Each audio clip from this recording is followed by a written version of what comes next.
Muy buenas tardes con todos los presentes. Los saludamos desde Telesalud del Hospital Nacional Arzobispo Loaiza del Ministerio de Salud para darles la bienvenida a la telecapacitación Importancia de la lactancia materna en el recién nacido, dirigida por nuestro ponente, la doctora Inés López Alguiar, médico asistente del Servicio de Neonatología del Hospital Nacional Arzobispo Loaiza. Asimismo, invitamos a todos los participantes a realizar sus preguntas en el apartado de chat de Zoom para ser respondidas al final de la ponencia. Bienvenida, estimada doctora López. Es un honor tenerla el día de hoy con nosotros. Le doy el pase para el desarrollo del tema. Adelante, por favor. Eh, eh, Buenas tardes, es un gusto estar aquí en Telecapacitación para exponer este tema, importancia de la lactancia materna en el recién nacido. ¿Me están escuchando? ¿Sí? Sí. Ya, perfecto. El video creo que no funciona porque no me veo. Para que me conozcan. Es mío, para que vean.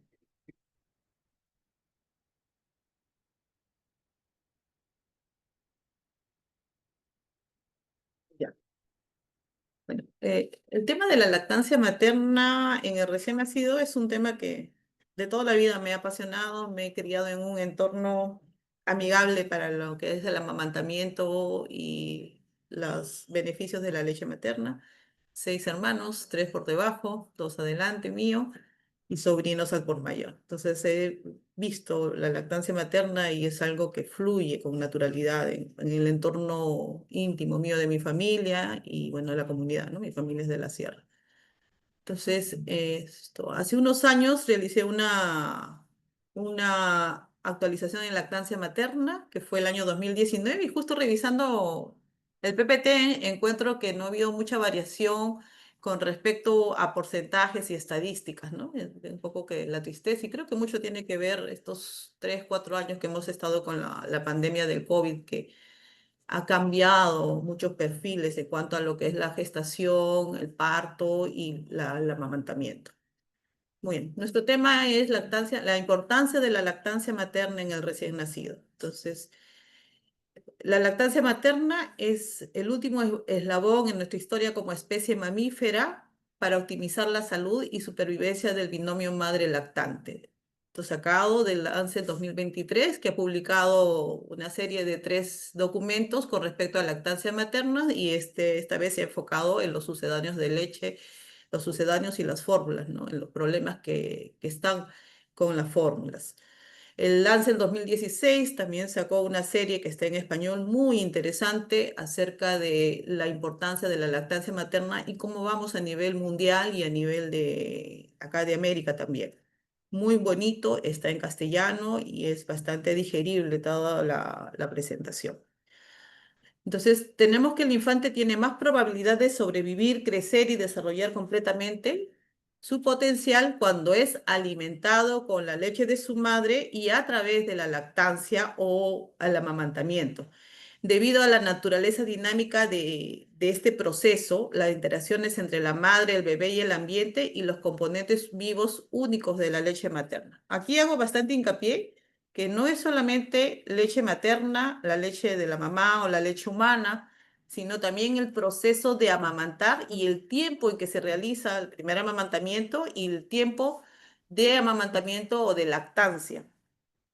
Les pongo, ¿no? el punto central de este tema, que es la importancia o los beneficios de la leche, de la lactancia materna en el recién nacido. Este cuadro es sacado de Pediatrics de 2012, lo adapté, no ha variado mucho, tal vez los porcentajes, ¿no? Y en el tiempo que lo hice, que fue el 2015, 2016, me preguntaba cuál era el mecanismo por el cual se producía esta protección o este beneficio, ¿no? Como pueden ver, las patologías infecciosas hay una disminución notable y muy importante con la lactancia materna. En este cuadro lo que se podía observar es que a mayor tiempo de lactancia materna exclusiva, el porcentaje de protección era mucho mayor, ¿no? Y también la conclusión de este artículo era que la lactancia materna es importante, es buena, es mejor algo que nada, porque a veces uno dice, no, tiene que ser 6 meses para que haya alguna ventaja, alguna protección, o tiene que llegar a los 2 años con solo leche materna exclusiva y alimentación complementaria. Sin embargo, acá en el pediatra nos decía que podía haber ventajas incluso con la lactancia materna exclusiva 1 mes o 2 meses, ¿no? Entonces ven que patologías como los procesos infecciosos intestinales, las infecciones respiratorias altas y bajas, tanto virales como bacterianas, bronquiolitis, la otitis media, tenían una gran disminución en la posibilidad de presentar el proceso con lactancia materna exclusiva. También habían las enfermedades relacionadas a la inmunidad, ¿no? Las dermatitis atópicas, el eczema, el asma. Había un porcentaje de disminución de riesgo con la lactancia materna exclusiva. Aquí no se ve mucho porque aquí hay otro factor importante que es la atopía o el proceso alérgico en la madre, en la que da de mamar, ¿no? Que también influye bastante en la posibilidad de que el infante herede estas dermatitis o estas alergias, asma, eczema, procesos de rinitis, aun cuando estén con leche materna exclusiva. Sin embargo, hay protección o hay una disminución del riesgo. Los otros puntos que me llamaron mucho la atención y que me parecían muy interesantes era la protección contra la obesidad, ¿no? Había una disminución muy notoria del riesgo de obesidad con lactancia materna exclusiva. A mayor tiempo de lactancia materna exclusiva, el riesgo disminuía más, pero esta protección acababa, entre comillas, a los 2 años cuando ya se instalaba completamente en lo que era la alimentación, ya no complementaria, sino la alimentación principal, ¿no? Y también al estilo de vida del entorno familiar de este lactante. También tenía que ver mucho con las enfermedades metabólicas como la diabetes mellitus tipo 1, tipo 2, en donde se observaba una disminución en el riesgo en los pacientes que habían amamantado y que habían lactado leche materna. Con la enterocolitis necrotizante creo que no hay nada que hacer, eso ya está demostrado, la disminución del riesgo es un 70-80% con el uso de leche humana, ya no el amamantamiento, sino el uso de la leche humana y esto en la UCI porque esta enfermedad es una enfermedad propia de prematuros o un proceso propio de prematuros. También había un ítem muy interesante que era con respecto a la leucemia en la población infantil. Había estudios que informaban que había una disminución del riesgo de leucemia en aquellos niños que habían recibido la leche materna y lactancia materna más de 6 meses, ¿no?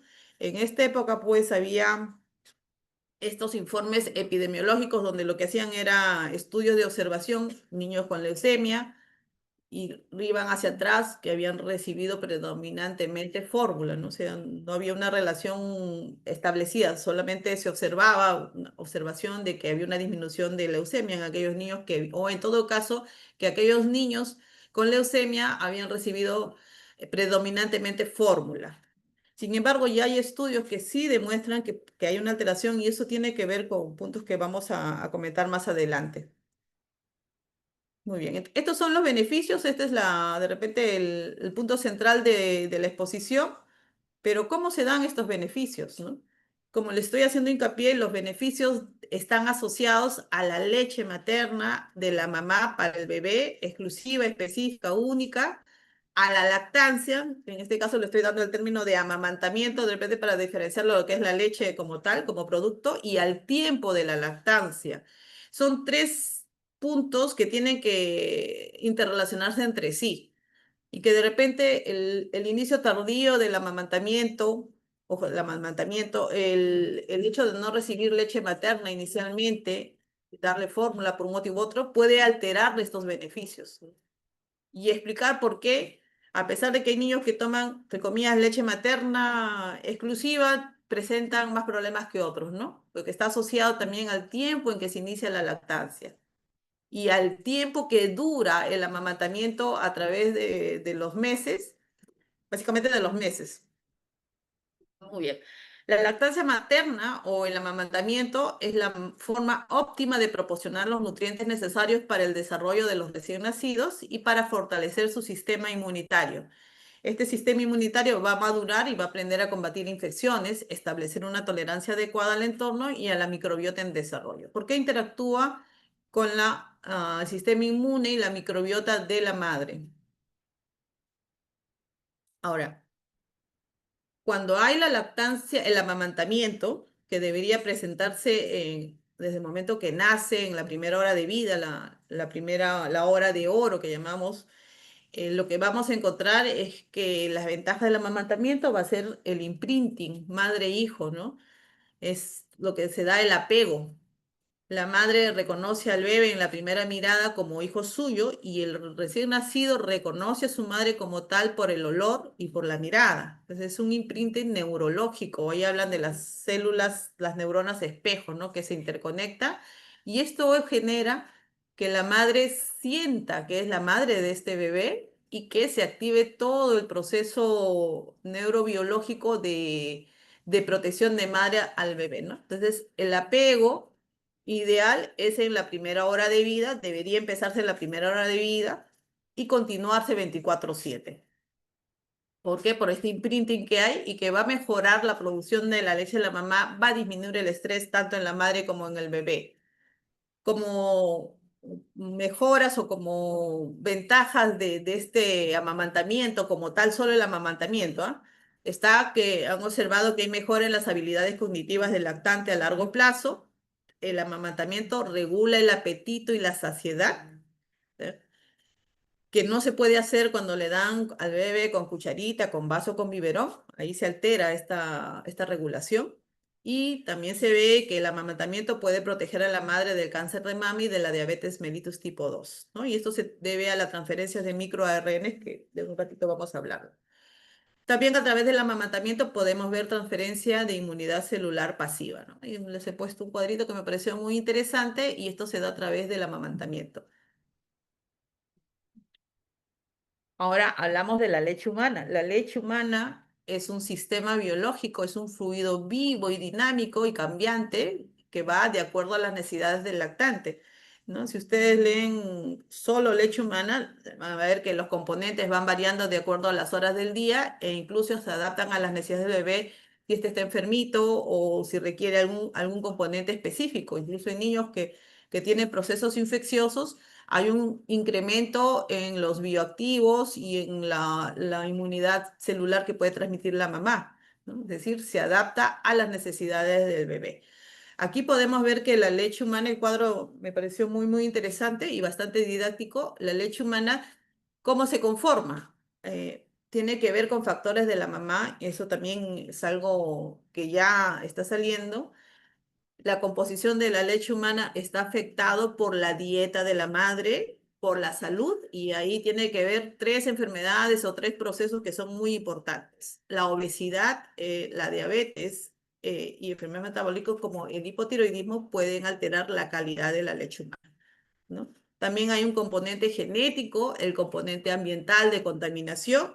Ya se habla que si los ambientes están contaminados, la leche podría salir alterada, la leche humana, y el estrés, ¿no? El estrés en cuanto a la producción del volumen, más que nada. Con respecto a los factores propios del lactante que también puede alterar la composición de la leche humana, está pues el sexo, la edad gestacional, si es prematuro o a término. Sabemos muy bien que la leche se adapta, para prematuro es diferente composición que un niño a término por el tamaño del bebé y por el estado de salud también. Entonces, esta leche humana va a tener variaciones en el volumen, en la composición y en la densidad energética a través de las horas del día y de las necesidades del bebé. Por eso es que se dice que es un componente exclusivo, único y específico de madre a hijo, ¿no? Dentro de la leche humana vamos a encontrar macronutrientes, los carbohidratos, los lípidos, las proteínas. Los micronutrientes son oligoelementos, vitaminas, el agua, ¿no? Y hay productos bioactivos como la inmunoglobulina, las hormonas, oxitocina, insulina, y otras proteínas, los oligosacáridos de la leche materna, las células blancas, los leucocitos, los linfocitos, péptidos, citoquinas, quimoquinas y los microRNs, ¿no? Y bueno, también vamos a encontrar el microbioma, que son bacterias. Ya está claramente demostrado que la leche humana no es una sustancia estéril, tiene una gran composición de bacterias, mencionan más de 300 como componentes bacterianos propios de la leche, ¿no? Entonces, el mecanismo y la función, el modo de acción va a nutrir al bebé, o sea, va a influir en la salud del niño y a largo plazo también en el adulto. Va influir en la composición y en el crecimiento del cuerpo, en el estado de los micronutrientes, importantísimo, en el estado de salud del intestino, que es considerado el segundo cerebro del ser humano, en el neurodesarrollo y en el desarrollo de la inmunidad. Entonces, la leche. Entonces, aquí como un resumen, tenemos el microbioma, los macronutrientes, las células, que es la inmunidad, y hacerles un recalque de que es un tejido vivo, que además de nutrir, regula y programa al recién nacido para su vida futura. Entonces, hemos mencionado algunos puntos importantes que quiero recalcar. El apego inmediato y el inicio temprano de la lactancia materna, la hora de oro, son vitales para el balance que se da a nivel molecular. Ya no es solamente este apego, imprinting que hablamos de las neuronas de espejo, que generan esta emoción de la madre hacia el hijo, ¿no? La regulación de las hormonas para la producción de la leche, sino también a nivel celular y molecular la producción de microARNs, las exosomas y la epigenética que se activa, ¿no? Entonces ahí vamos a ver términos que de repente para algunos son difusos, no son fáciles de entender. Los términos del microbioma, la epigenética, los exosomas de la leche humana y los microRNs. Hacemos un repaso que tienen que ver con la calidad de este ciclo de lactancia y amamantamiento, ¿no? ¿Qué cosa es la epigenética? Cuando hablamos de epigenética estamos hablando de actividades o cambios que se van a realizar en los genes sin afectar la secuencia del ADN. La regulación epigenética lo que va a buscar es activar o apagar una zona de la cromatina con un objetivo específico, ¿no? Entonces ya sabemos ahora que, nosotros nacemos con genes que al activarse podemos ser propensos a tener tuberculosis, a ser más lábiles para hacer infecciones, para tener cáncer, ¿no? Por genes. Pero estos genes pueden estar apagados toda la vida y no activarse y por lo tanto no desarrollar el proceso o ser activados por un ambiente hostil o un ambiente propicio a que se active este gen, para bien o para mal. Entonces, básicamente eso es la epigenética, ¿no? La activación de los genes o el apagarlos o mantenerlos apagados para que no se dé un proceso específico. Este proceso de activación o apagado de los genes o de secuencias de los genomas se da a través de 6 eventos, ¿no? Modificar las histonas, metilar o desmetilar el ADN, complejos represores policón y complejos activadores tritórax, los ARNs van a codificar proteínas nuevas y la dinámica nuclear y organización del genoma. O sea, un cambio en un cambio en la figura tridimensional del genoma. Es como cultura general esto para que más o menos lo tengan en cuenta, porque esto tiene que ver con la leche. ¿Qué cosa es el microbioma? Microbioma básicamente son los microorganismos que se encuentran en la leche materna, ¿no? Ahí refieren que se han identificado más de 100 especies bacterianas y estas especies bacterianas buenas o no muy buenas se van a variar de acuerdo a la ubicación geográfica, al estilo de vida, y esto tiene que ver con la alimentación que uno tiene. La vía de parto es diferente el microbioma, si el parto es vaginal, así es una cesárea, al uso de antibióticos periparto, que van a alterar la flora bacteriana y el microbioma, y el contacto con otros microorganismos. Este microbioma, como les decía, puede tener un impacto positivo o negativo en el desarrollo de la inmunidad del lactante. Es importante también que sepan que el microbioma se establece del intestino materno que viaja hacia la glándula mamaria y a través de eso va a pasar al bebé. Y también el microbioma se establece en la placenta. A través de la placenta, en la etapa fetal, ya está pasando bacterias específicas de la madre al bebé para ayudar en el desarrollo de la inmunidad y de la regulación del intestino, para evitar la inflamación y el desarrollo adecuado y maduración del sistema digestivo. Pasamos a otro punto que son los exosomas de la leche humana. Este es un término que, bueno, nuevo, no es, ya tiene 10 o 12 años, pero que es un poco complicado pues a nivel molecular. Muchas células de los organismos vivos, a células las neuronas, riñón, corazón, músculo, las células en la leche materna van a tener unas vesículas que son son vesículas que salen de la célula con información y que su función va a ser de señaloma o de señalización. Lo que van a hacer es comunicar una célula con otra célula llevando información. Esta información va a permitir o promover el crecimiento, la maduración y la programación, básicamente la programación inmunológica y metabólica.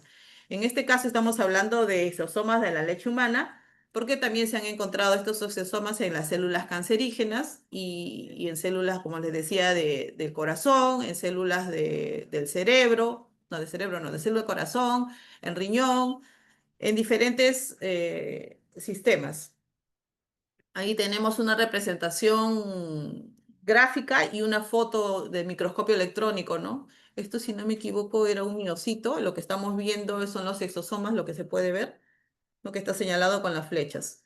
Estos exosomas son vesículas que van a salir de la célula y van a contener información. Y uno de estas sustancias que informan vienen a ser los microRNs, ¿no? Dentro de la ilustración de un exosoma de la leche humana van a contener múltiples proteínas y ARNs mensajeros y lo que llamamos microRNs o miRN. Dentro de estos microRNs, el más importante, el que se observa en mayor cantidad y casi siempre es el microRN 148A. Y este microRN va a desempeñar un papel clave en la maduración intestinal porque va a mejorar la función de la barrera intestinal, va a ayudar a la formación de las tight junction, va a ayudar a la formación de la barrera mucosa y la barrera antimicrobiana, ¿no? Las exosomas de la leche y su carga de microRNs van a atenuar la inflamación intestinal local, por lo que pueden ser útiles para la prevención y el tratamiento de la enterocolitis necrotizante, ¿no? Esta es la base molecular de la protección de la leche humana con respecto a la enterocolitis necrotizante en prematuros, ¿no? Es lo que nos dice.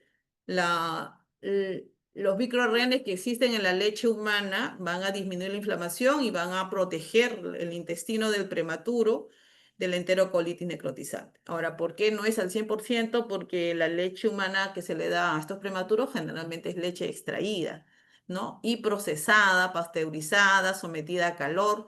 Y este proceso va a generar la destrucción de muchos microRNs y de los exosomas. Por eso le decía la importancia del amamantamiento. Es muy importante también tener en cuenta que los microRNs alcanzan la circulación sistémica y pueden afectar la programación epigenética en órganos como el hígado, el timo, el cerebro, los islotes pancreáticos, el tejido adiposo marrón y blanco y beige y los huesos, ¿no? Aquí lo que hacen es activar o apagar secuencias en los genes para que se produzcan o no se produzcan ciertas actividades que tienen que ir en beneficio del lactante. Por ejemplo, en los islotes pancreáticos, los microRNs lo que van a hacer es activar en forma masiva la producción de células de beta, que son las que producen la insulina, ¿no? Y esto se ve según los estudios que han hecho en animales, ¿no? Los más parecidos al ser humano. Lo que se ve es que hay una producción masiva de estas células beta en la etapa neonatal y en las primeras horas de vida durante el amamantamiento, ¿no? Entonces, esta producción adecuada de insulina va a regular una adecuada glucosa en el recién nacido. Con el tejido adiposo lo que hace es dirigir la producción de tejido adiposo marrón, activarla, que sabemos que en el recién nacido es el que es útil para una producción rápida y eficaz de energía y de glucosa, ¿no? Por lo tanto, entonces concluimos que la leche no es solamente un alimento para el bebé en crecimiento, sino que es un sistema de programación, ¿no? Un complejo sistema de señalización metabólica y endocrina para el crecimiento postnatal y la programación a través de la transferencia de aminoácidos activadores y de microRNA que regulan los genes. Entonces, y esta programación se da cuando el bebé amamanta de la mamá. en forma total, ¿no? Hay en la leche humana. No, aquí lo que vemos es una figura, un gráfico para que vean los efectos antiinflamatorios a nivel del intestino de los exosomas de la leche materna que sueltan sus microRNAs, ¿no? Ayudan a producir la barrera mucosa, el moco que cubre el epitelio, ¿no? Van a apagar la actividad antiinflamatoria de muchas bacterias, ¿no? Y van a activar la inmunidad del recién nacido en forma pausada. Entonces, la capacidad de respuesta, la cantidad y la composición de los exosomas de la leche humana que contienen los microRNAs va a variar de acuerdo a si el bebé si su parto es prematuro o es o término. ¿No? En un parto prematuro van a predominar mayor cantidad de microRNAs en ciertas zonas, ¿no? Y cuando es a término otro, y esto también va a ir variando de acuerdo al tiempo de vida del lactante, ¿no? Es en el curso de la lactancia, en el calostro, en la leche media y en la leche madura. Y también, como les decía, hay factores maternos que van a alterar estos exosomas y microRNAs, ¿no? Importante, la obesidad, la sensibilización alérgica y las enfermedades metabólicas como la diabetes mellitus y el hipotiroidismo. También van a ser afectados o alterados por o la oxitocina, la prolactina o la melatonina, de forma positiva o negativa. Muy bien. ¿Cuáles son los beneficios entonces después de lo que hemos hablado? En general, el hecho de amamantar va a liberar oxitocina, prolactina y otros metabolitos que van a fomentar el vínculo madre-hijo y reducen el estrés fisiológico de ambos. Esto va a ir redundar en una lactancia materna exitosa. Van a estimular la forma adecuada de apetito y van a regular la saciedad, con lo que se previene el sobrepeso y la diabetes mellitus tipo 2 a largo plazo. Van a estimular también el desarrollo del sueño del bebé. Eso tiene que ver con la melatonina. Los sistemas inmunológicos de la madre y los bebés se comunican mucho más allá de la inmunidad pasiva o la transferencia de células de la madre al bebé, ¿no? Y ahora hay un término que hablan de lo que es el quimerismo, microquimerismo, en el cual la madre incluso en la etapa fetal, le transfiere células al bebé que se quedan ahí y el bebé le transfiere células a la mamá que va a generar una conexión, ¿no? El famoso eso de la madre siente al hijo, tiene un sustento científico. Las madres van a transmitir elementos de su microbiota a sus hijos a través de la lactancia y de la leche humana. Ayudan a combatir enfermedades, van a digerir los alimentos en forma adecuada y a regular la evolución del sistema inmunológico del niño. La transmisión de leucocitos maternos a la descendencia es del linaje mieloide, los linfocitos T citotóxicos van a migrar preferentemente a las placas de Peyer del lactante. Reducen el riesgo de obesidad y enfermedades crónicas en etapas posteriores de la vida, ¿no? Esto se ve tanto en países de ingresos bajos como en aquellos países de ingresos altos, ¿no? Eso ya les había hablado. Entonces, creo que ahora, después de lo que hemos hablado, podemos entender un poco mejor este cuadro en cuanto a la reducción de enfermedades infecciosas, en cuanto a las enfermedades alérgicas, la sensibilidad y también a enfermedades metabólicas como obesidad, la diabetes, que son consideradas las grandes plagas, las grandes enfermedades del siglo XXI, ¿no? Tiene que ver con la leucemia por la alteración de los leucocitos TH, ¿no? Eso, hay un estudio ya, que habla exclusivamente de microRNAs y ve punto por punto cómo es la parte molecular de la activación de la leucemia, ¿no? Listo. Bueno, viendo ya los beneficios de lo que es la lactancia materna en el recién nacido, ¿cómo estamos actualmente, no? Estos datos han sido sacados de la página de la OMS. Nos dice que para el año 2024 el número de lactantes menores de 6 meses alimentados exclusivamente con leche materna ha aumentado en más de un 10%. Sin embargo, no llegamos al 50%. El año 2016, Lancet también decía que estábamos en menos del 50% de lactancia materna en niños menores de 6 meses y a los 2 años no llegábamos ni al 20% a nivel mundial.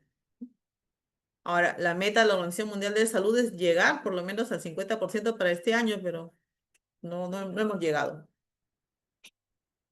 Y esto pasa a pesar de todos los esfuerzos que se vienen haciendo desde el 90, 80, en que se dio cuenta de la situación alarmante de la caída de la lactancia materna y de las epidemias que se estaban presentando en cuanto a incremento de enfermedades metabólicas y fue relacionado a no lactancia materna, ¿no?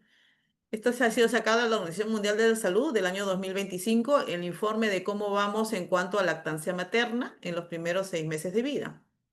Como pueden ver, Perú está dentro de los países y se ha mantenido siempre con un rango de inicio de la lactancia materna en la primera hora entre 61 y 68%. Aquí en este cuadro, lo que está en blanco, los países que están en blanco es porque no se cuenta con información, ¿no? Hay que ir directamente a sus páginas, no están entrelazados con la OMS, aparentemente no dan información, ¿no? Pero podemos ver que Perú es un país donde estamos al 68% para el año 2023, porque este cuadro es hasta el 2023, de lactancia materna en los primeros 6 meses de vida. Aquí un poquito más específico, ¿no? Vemos que Perú es el país, junto con Bolivia, que más porcentaje de lactancia materna, de inicio de lactancia materna tiene y se ha mantenido, pero no ha subido. No es que haya llegado a límites de 70, 80%, se mantiene entre 60 y 68%. ¿Cuáles son las intervenciones que han funcionado en mejorar la lactancia materna y que funcionan? La creación del IJAN, ¿no? Que es la iniciativa de Hospitales Amigos de la Madre y del Niño.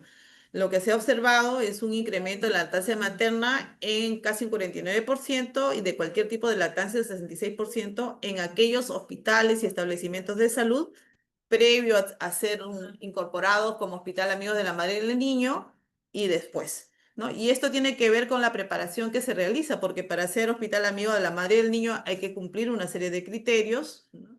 Y para eso hay que recibir charlas, talleres, y eso obviamente mejora nuestra capacidad de entendimiento de la importancia de la lactancia materna, nos hace ser responsables, o sea, no dejarlo pasar y ayuda a incrementar la lactancia materna exitosa. El punto que se ha observado que más, que tiene más, que es el que mejor ayuda a la lactancia materna es individual, que es la consejería y el apoyo prenatal, ¿no?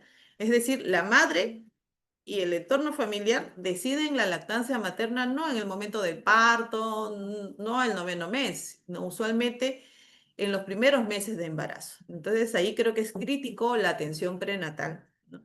A quien corresponde en la atención prenatal es conversarles, hablarles de la importancia de la lactancia materna, no una charla, no dos charlas, sino en cada consulta, ¿no? Porque ahí es cuando la madre decide si le va a dar o no de lactar a su bebé, ¿no? Si hay, en ese momento, en el postnatal ya tiene una decisión que a veces decide darle y lo separan al bebé de la mamá, pasa por una cesárea traumática, algún evento, se estresa, disminuye la producción de leche y se corta la idea de una lactancia materna, un inicio de lactancia materna exitosa. Entonces, ese punto que está subrayado, está resaltado, me parece que es el más importante actualmente, ¿no? Una consejería que es individual, porque realmente las atenciones son individuales.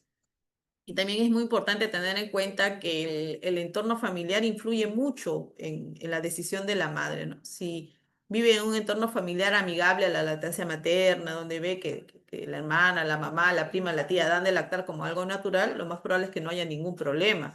Si tienen el apoyo de la pareja, es casi seguro que la lactancia va a ser exitosa, ¿no? Los medios de comunicación masivos también tienen efectos sobre la lactancia materna y aquí entra a tallar lo que es el reglamento de alimentación infantil. Que hasta ahora uno ve propaganda en la televisión acerca de los sucedáneos y no pasa nada. La Organización Mundial de la Salud ha observado, tienen reuniones en donde ya actualmente, bueno, esto es hasta el año 2019, 135 países a nivel mundial tenían legislación para proteger lo que es la maternidad y la lactancia materna. Las políticas en materia de licencia por maternidad incrementan el porcentaje de lactancia materna. Eso es importante. A mayor tiempo de descanso postnatal, mayor posibilidades de lactancia materna exitosa. Y si el descanso postnatal también es otorgado a la pareja, este lactancia materna exitosa se va a incrementar mucho más. Los lactarios es un punto importantísimo que también incrementa la lactancia materna, ¿no? Y el apoyo del entorno de trabajo, que es algo muy frecuente. Dice, va, no, vas a usar tu hora de lactancia que te corresponde, aparte de la hora de una hora menos de trabajo, ¿no? Si te tocaban 6, 5 y dentro de esas 5 horas tienes derecho a una hora de lactancia, pero cuando regreses el trabajo que está ahí, lo haces tú, ya verás cómo lo haces. Entonces, muchas personas deciden no ir a su lactario porque el trabajo se les amontona, ¿no? Y esa no es la gracia. Entonces, la gracia es repartir el trabajo que está ahí al resto de personas y para eso están los compañeros que deben apoyar. ¿Y por qué es importante apoyar la lactancia materna? Porque tiene mucho que ver con la protección del medio ambiente. Las políticas que apoyan la lactancia materna, ahí las pongo, el Reglamento de Alimentación Infantil del año 82, la IJAN, que fue creada en 1991 con los 10 pasos de la lactancia materna exitosa. Para el año 2000, la Organización Internacional del Trabajo hizo, bueno, revisó la legislación que tenía sobre protección en la maternidad, ha ido cambiando, ha ido incrementándose los descansos postnatales en madres, luego en los padres, ¿no? Y ya se considera una obligación legal. Este es un cuadro que me resume más o menos cómo se influye en la lactancia materna. La lactancia materna, la decisión de amamantar no es una decisión personal, nada más. O sea, no es que la madre decida.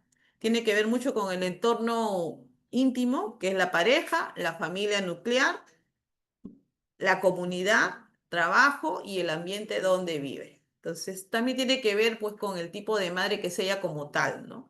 Si hay enfermedades que van a disminuir la producción de leche o no hacerla, como alguna enfermedad que tenga, entonces no va a ser posible. Igual va a pasar si el paciente, en este caso, bueno, el recién nacido tiene algún problema, básicamente de salud, y que le impida hacer un amamantamiento exitoso, ¿no? Bueno, como conclusiones esto es importante tener en cuenta que el mundo todavía no es un entorno propicio y favorable para la lactancia materna, para las mujeres que desean amamantar. Y el éxito de la lactancia materna es una responsabilidad social colectiva. No es personal ni única de la mamá ni de la pareja, es de todos. No hay un incremento significativo de la lactancia materna exitosa en los últimos 25 años. Y esto tiene que ver, me parece a mí, de forma personal, es mi opinión, con la publicidad masiva que hay de los sucedáneos y el estrés que se vive actualmente con este ritmo de vida acelerado que se lleva. Ya existe fundamento científico a nivel molecular sobre los efectos positivos de la lactancia materna en la inteligencia y en las enfermedades que son las plagas actuales del mundo, ¿no? Como les decía, tiene que ver con la protección del ambiente. Y eso sería todo. Muchas gracias. Muchísimas gracias y felicitaciones, doctora López. Vamos a hacer lectura de las preguntas que nos han hecho los participantes respecto al tema. Iniciando con la ronda de preguntas, tenemos la siguiente pregunta. ¿Dónde está?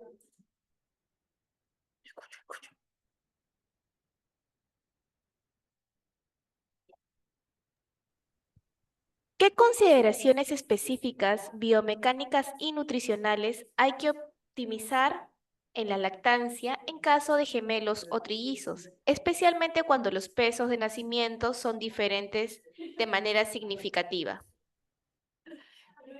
A ver, con respecto a los embarazos múltiples, hay demostraciones de que en caso de gemelos, no, bueno, no es gemelos porque hay dos mamas, los bebés pueden ser alimentados en forma adecuada, uno de cada mama. Pero como les digo, requiere un apoyo constante a la madre y que esté concientizada y totalmente imbuida en el papel de que sí va a poder dar de lactar. En los hospitales he visto casos de éxito en los cuales la mamá, ya eso tiene que ver mucho, como digo, con con la psique y la biología de la mamá en que tiene la capacidad de producir la leche para sus bebés y el crecimiento es óptimo, ¿no?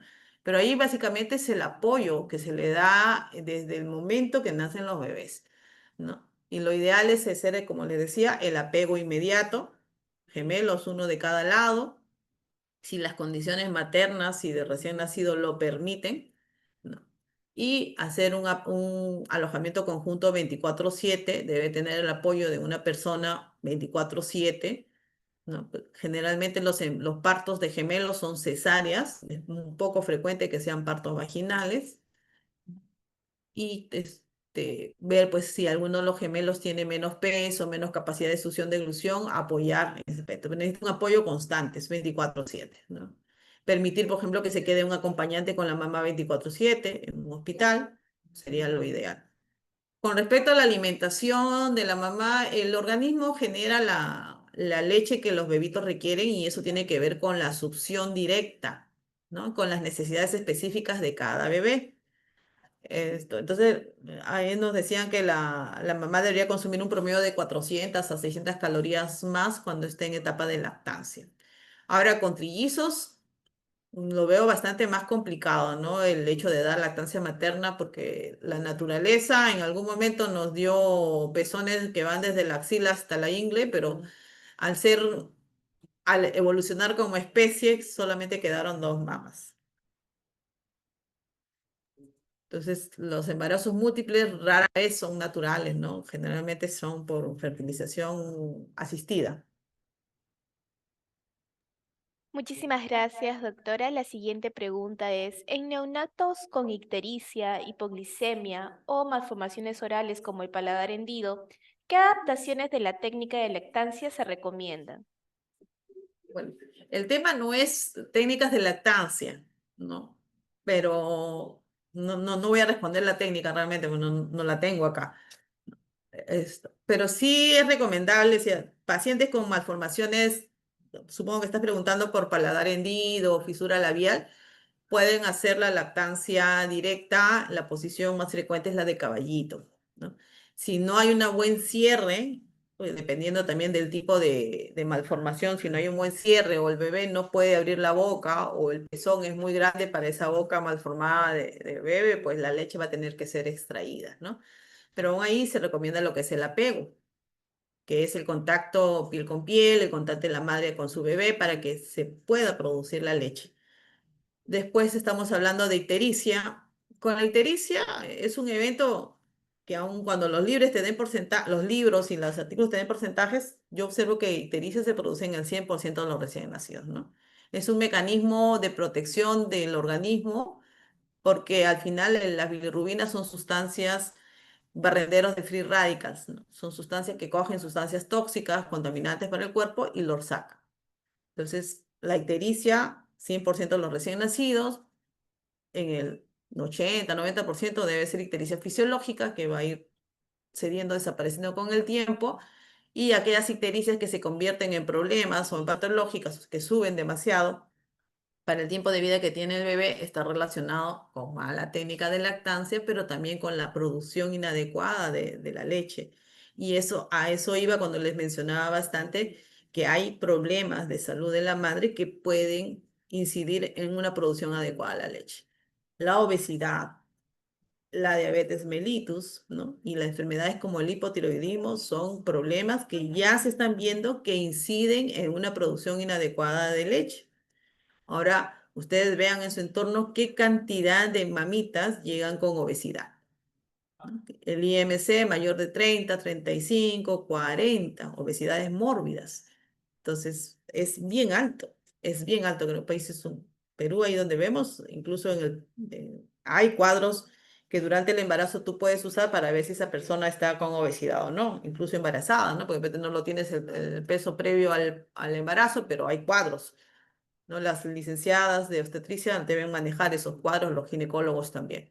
Entonces, la obesidad me parece que es un problema que está aumentando en forma galopante, igual que la diabetes mellitus, ¿no? Antes la diabetes mellitus tipo 2 era una enfermedad propia de personas de 40 años para arriba. Ahora se están viendo niños de 13, 14 años con diabetes tipo 2, están viendo enfermedades metabólicas, que es la precursora a la diabetes, la resistencia a la insulina, porque estás con sobrepeso, incluso gente que no tiene sobrepeso, que tiene resistencia a la insulina, que tiene que ser lo más probable programación genética de lo que le estaba hablando y que van a tener problemas para la producción de leche, estamos hablando de mujeres, ¿no? Ictericia, las malformaciones. ¿Y cuál era el otro punto? En bebés pequeños eran 3 ítems. Habló de los niños con ictericia.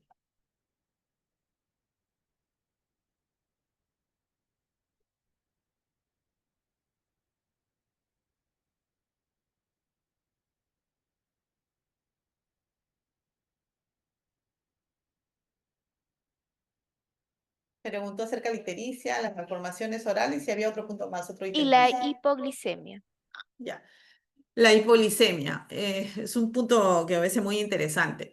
O sea, el hecho de que el bebito nazca con más de 4 kilos o que nazca con menos de 2,5 kilos no va a generar per se hipoglicemia. Estadísticamente sí podemos observar de que hay una mayor incidencia de hipoglicemia en bebitos prematuros, bajo peso, pequeños para la edad gestacional, macrosómicos o grandes, ¿no?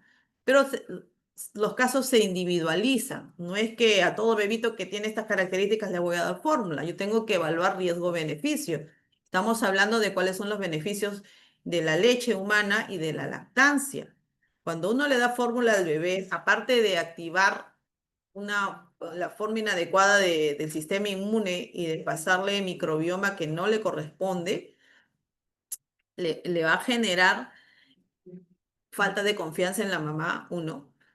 Dos, que el bebé no quiera succionar, que su mente, se trabaja el cerebro, la ley del mínimo esfuerzo, del menor esfuerzo, decide que si le está cayendo la leche con solo abrir la boca, porque él tiene que hacer, o él o ella tiene que trabajar moviendo todos los músculos de la boca, el paladar, la lengua, para que salga leche de la mamá, ¿no? Entonces, genera un montón de problemas. La forma más práctica de ver a estos pacientes, como les digo, es el apego inmediato, ¿no? Ponerlo al pecho inmediatamente, que la mamá esté en un ambiente lo más tranquilo posible y hacerle su control de hemoglucotés a las 2 horas o a la hora, de acuerdo a cómo tengan sus protocolos, ¿no? Es verdad que hay bebitos que nacen y tienen problemas de hipoglicemia y hay que hospitalizarlos, ¿no? Esa es la realidad. Y tú ves, está relacionado, como les decía, con hijos de madres diabéticas, madres obesas, que van a hacer esos problemas ya, y eso tiene que ver con la producción inadecuada de insulina, de las células beta o de un incremento de la glicemia en la sangre materna, ¿no? Que ha generado una producción de células beta en el bebé que tiene que regularse después del parto, pero no es pues de todos los días o a cada rato. Entonces, la recomendación es lactancia materna y seguimiento individualizado a cada bebé que tenga alguna característica que lo haga propenso a tener hipoglicemia. Muchísimas gracias, doctora. Finalizamos la ronda de preguntas. Agradecemos a cada uno de los participantes que se han conectado el día de hoy y los invitamos a suscribirse a nuestro canal de YouTube. Nos pueden encontrar como Hospital Nacional Arzobispo Loaiza. Ahí podrán ver nuevamente las telecapacitaciones y tele-IS. Asimismo, los invitamos a escribirnos en los comentarios otros temas de interés que les gustaría que se llevaran a cabo próximamente. Y con nosotros sería hasta una próxima telecapacitación. Ha sido un honor tenerla el día de hoy con nosotras, doctora López. Esperamos contar nuevamente con usted en una próxima oportunidad. Muchísimas gracias y felicitaciones. Muchísimas gracias por la invitación. Hasta luego.